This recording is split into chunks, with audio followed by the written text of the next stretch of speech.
Hello, dear viewers. I realize this video is extremely late, but just think about the people that live in different time zones. Yeah, that's a good one to fall back on, because for them it's like, hey, it's the middle of the afternoon, or I get it first thing in the morning because I slept through the time you uploaded it. Now, I had a rather, I wouldn't say a busy day, but rather an anti-busy day, because I went to lab this morning, and it was extremely stressful. It was a tricky lab. And this is one of those labs where the integrated chemistry department decides, alright, let's let the students figure stuff out by telling them to add everything to everything else, and see what happens.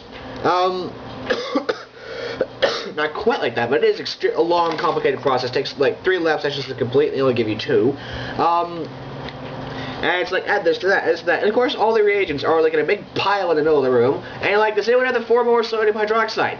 No, I want 4 more, not 2 more. What's the 60% bullshit? Or, someone pass the sodium metavenonate, please. What? Yeah, it sounds like a very, very, very weird dinner table where there are like a million different condiments and everyone needs them all at once. And some of them, like, you know, for instance, a lot of the reactions in the lab manual called for 4 more sodium hydroxide, and it turns out it would be easier to find a sliced hippopotamus in suitcase sauce than 4 more sodium hydroxide in the lab. They have 2 more, they have 6 more, and they have 8 more, but I want to do it properly with 4 more. Because that way you don't have to screw up volumes, and the water in the solution doesn't dilute the color, which is important because you're trying to note color changes in these reactions all the time. Add this to that, to that, to that, to that other thing. Oh, no, wait, they've all stolen it. Okay, try.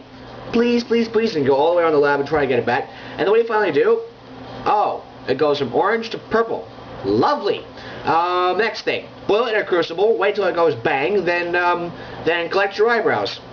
Oh, the lab notebook was trying to joke with me. And there are typos in the thing. It's really old. It's like...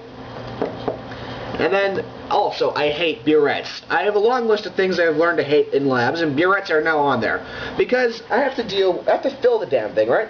And, let's see. How do I describe this best? Hold on.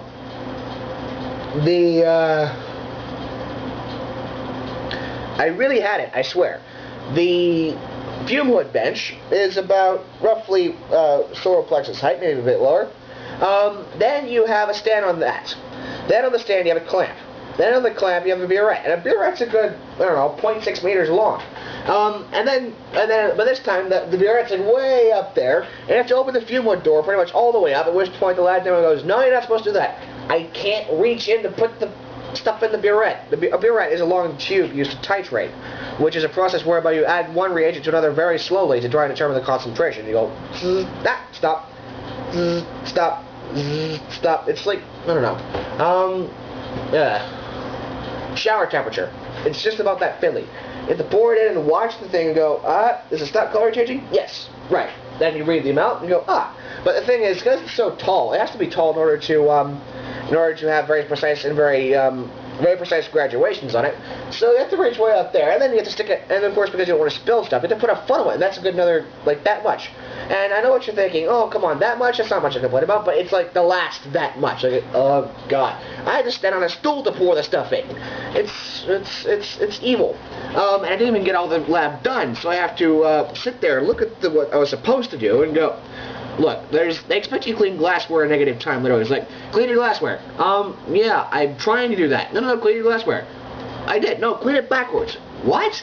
Yeah, don't you have chronotype particles? What you do is you rub yourself down with the chronotype particles, and you clean the glassware, and then you do the lab at the same time.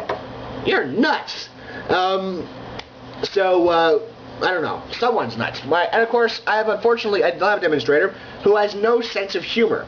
I mean, sure, the big lab instructors, not the demonstrators are the TAs.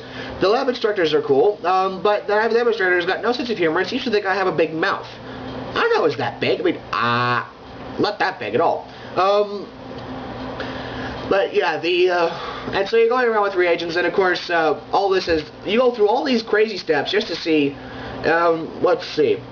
What was the good one? Copper sulfate. Nice pretty blue solution. Then you stick some sodium hydroxide in it, and it goes black. And then eventually the black settles down, and you go, copper metal, because copper metal is orangey red, and orangey red plus blue equals black.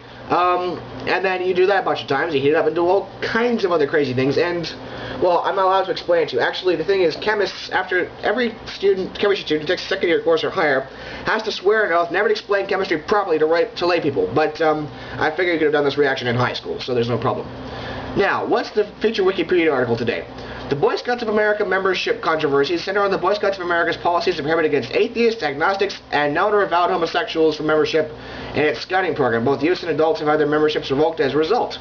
Oh, of course. I seem to recall the very suspicious oath you take for the BSA about serving God in your country, which, don't get me wrong, I'm actually believe in God and the rest of that, but I don't insist on other people demanding that they follow my point of view, because they might not. It might not work for them. They might not, say, hey, I don't like chemicals. They smell funny. Well, fine. You don't have to do them. I do. I like them. As long as you don't get me about it. Oh, by the way, one of my reactions actually involved the evolution of chlorine gas, and that was fucking scary. Luckily, we were in a fume hood. Fume hoods are these marvelous devices to make sure that about half of the poisonous fumes, poisonous, toxic, in the case of chlorine gas, corrosive, those fumes all end up going up the chimney rather than, at you. Which is nice, except, as I said, only about half of them do that. And I always get diethyl ether in the face no matter what I do. It seems to be attracted to me. It's like when I'm sitting in the quad and people start smoking. Like, could you please not do that? Why not? Watch this. The wind is blowing that way, right? And I'm on this side of them. And then suddenly it shifts and I get all the smoke in my face. It never fails. Boy Scouts. Back to Boy Scouts. I think this is extremely narrow-minded of them, and they're gits. Which doesn't surprise me that much. I mean, well, they're narrow-minded, and they're I don't know. This isn't really state, so I can't really say separation of church and state. But I don't know. Obviously, a lot of controversies about it. Gay Scoutmasters being kicked out, gay Boy Scouts being kicked out. Atheists apparently aren't allowed to be Boy Scouts. Like, what? It's team-building stuff. Why shouldn't atheists be allowed to build teams? Because they don't believe in people.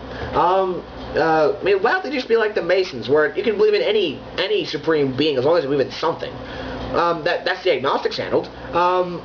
Atheists, on the other hand, I don't know. I know atheists or other personal people, and they'll go, oh yeah, sure, I'll help you, no problem.